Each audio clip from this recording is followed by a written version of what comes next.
Good morning, classmates, faculty, and staff, family, friends, loved ones.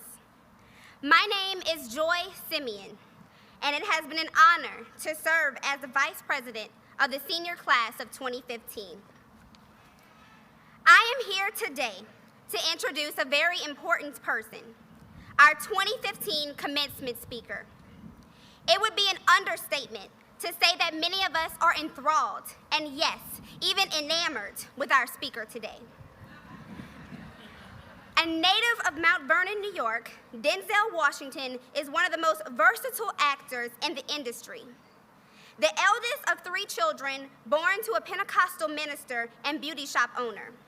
Washington had his career sights set on medicine when he attended Fordham University. After appearing in a theater production in a summer camp, he became hooked on acting.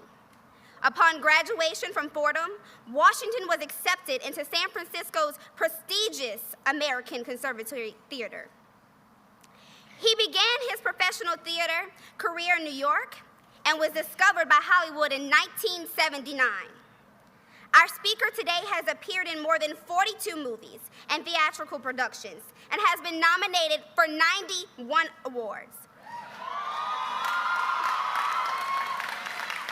He has won 39, including 2 Academy Awards. He won Academy Awards for Glory for Best Supporting Actor in 1989 and Best Actor in 2001 for Training Day. Mr. Washington has also won 2 Golden Globe Awards, 5 Black Reel Awards, 13 NAACP Image Awards, 12 Tony Awards, and 11 Film Critic Awards, among many others. In addition to his accomplishments on screen, Mr. Washington produced the HBO documentary, Half Past Autumn, The Life and Works of Gordon Parks, which was subsequently nominated for 2 Emmy Awards. He also served as executive producer on Hank Aaron, Chasing the Dream, a biographical documentary for TBS, which was nominated for an Emmy Award. Although we insist on pouring on the accolades for all of his achievements, Mr. Washington is actually a modest, faith-filled, family-oriented, and generous man.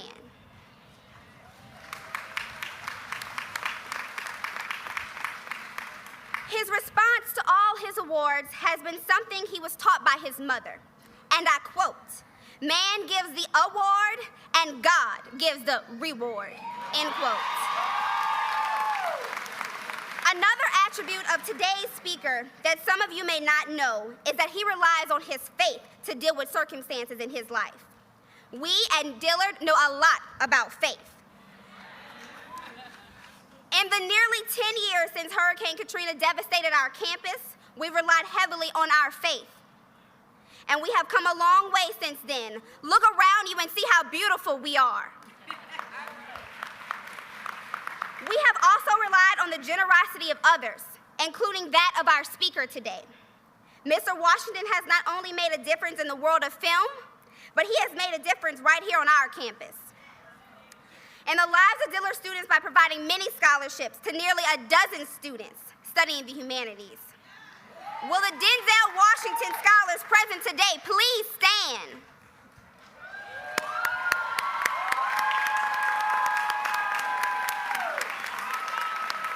You may be seated. Please join me and the class of 2015 in welcoming our commencement speaker for today, actor, producer, and philanthropist, Mr. Denzel Hayes Washington Jr.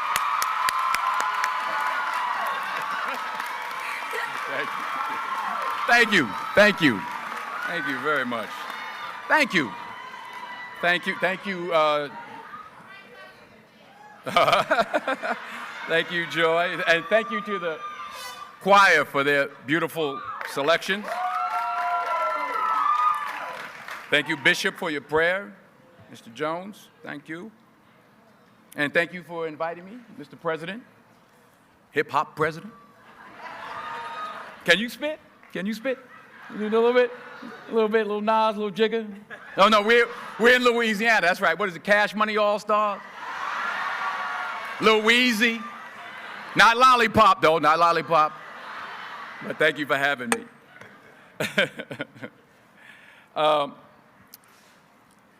Let me take this moment to, first of all, wholeheartedly, I guess I can do this without my glasses. I can see, huh? Maybe. Let me take this moment to wholeheartedly congratulate each and every one of you today. You graduated, you did it. You made it. Congratulations to you. And you did it all by yourselves. Nobody helped you. No, that's not true. That's what, that's what I thought when I was young. Starting to really make it as an actor.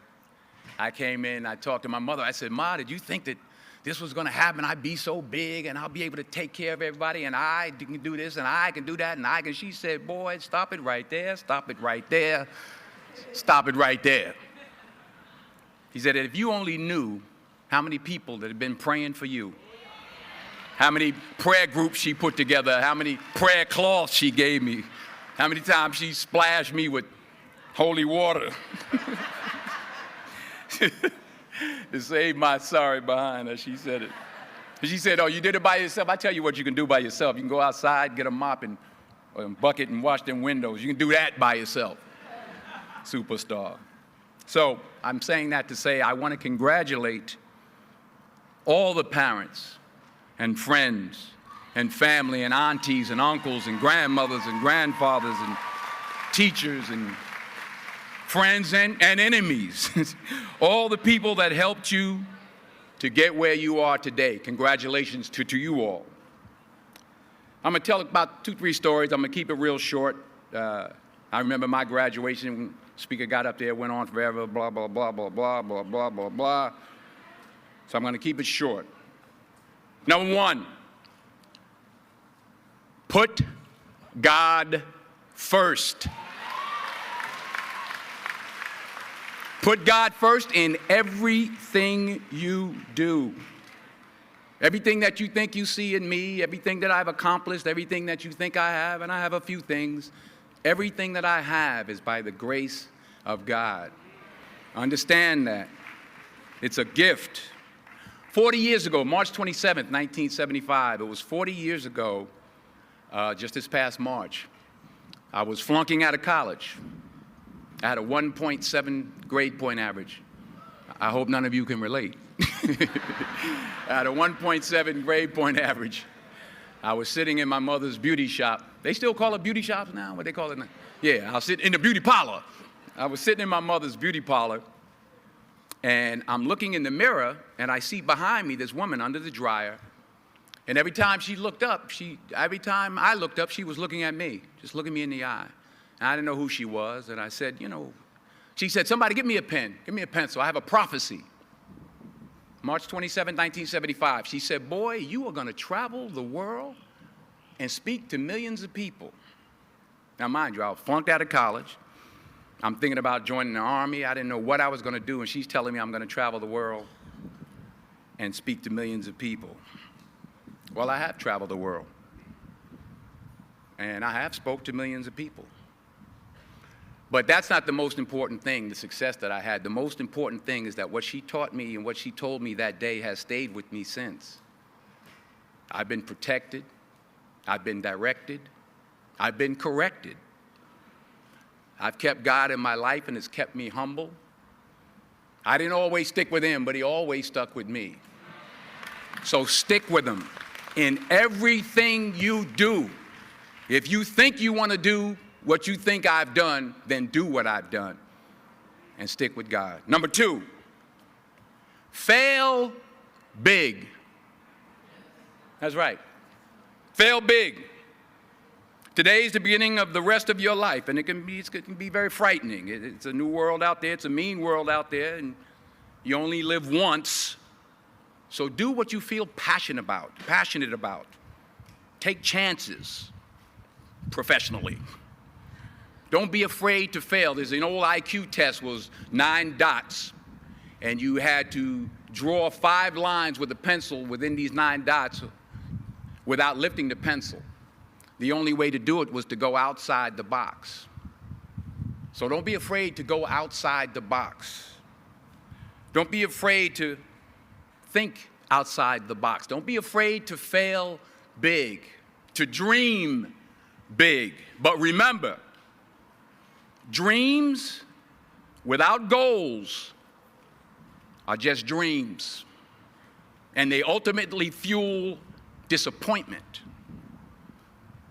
So have dreams, but have goals. Life goals, yearly goals, monthly goals, daily goals. I try to give myself a goal every day. Sometimes it's just to not curse somebody out. Simple goals, but have goals. And understand that to achieve these goals, you must apply discipline and consistency. In order to achieve your goals, you must apply discipline, which you have already done, and consistency every day, not just on Tuesday and miss a few days. You have to work at it every day. You have to plan every day. You've heard the saying, we don't plan to fail, we fail to plan. Hard work works. Working really hard is what successful people do. And in this text, tweet, twerk world that you've grown up in, remember, just because you're doing a lot more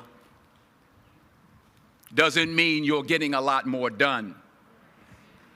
Remember that. Just because you're doing a lot more doesn't mean you're getting a lot more done. Don't confuse movement with progress. My mother told me, she said, yeah, because you can run in place all the time and never get anywhere. So continue to strive, continue to have goals, continue to progress. Number 3, you'll never see a U-Haul behind a hearse. I'll say it again. You'll never see a U-Haul behind a hearse. I don't care how much money you make, you can't take it with you. The Egyptians tried it. They got robbed. That's all they got. You can't take it with you. And it's not how much you have. It's what you do with what you have. We all have different talents. Some of you will be doctors, some lawyers, some scientists, some educators, some nurses, some teachers. Yeah, okay. Some preachers. The most selfish thing you can do in this world is help someone else. Why is it selfish? Because the gratification, the goodness that comes to you, the good feeling that I get from helping others, nothing's better than that.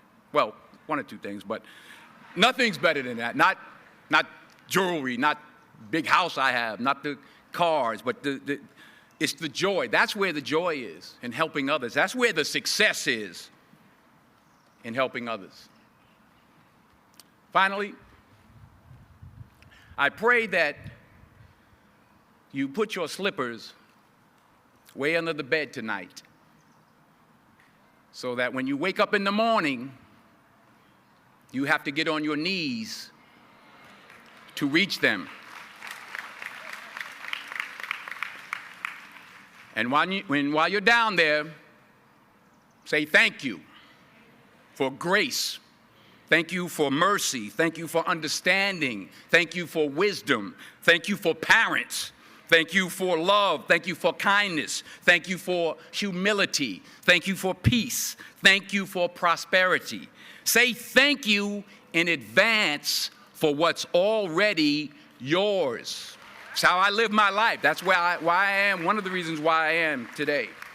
Say thank you in advance for what is already yours. True desire in the heart for anything good is God's proof to you, sent beforehand to indicate that it's yours already. I'll say it again. True desire in the heart, that itch that you have, whatever it is you want to do, that thing that you want to do to help others and to grow and to make money, that desire, that itch, that's God's proof to you sent beforehand already to indicate that it's yours. And anything you want good, you can have. So claim it. Work hard to get it. When you get it, reach back. Pull someone else up. Each one, teach one. Don't just aspire to make a living. Aspire to make a difference. Thank you.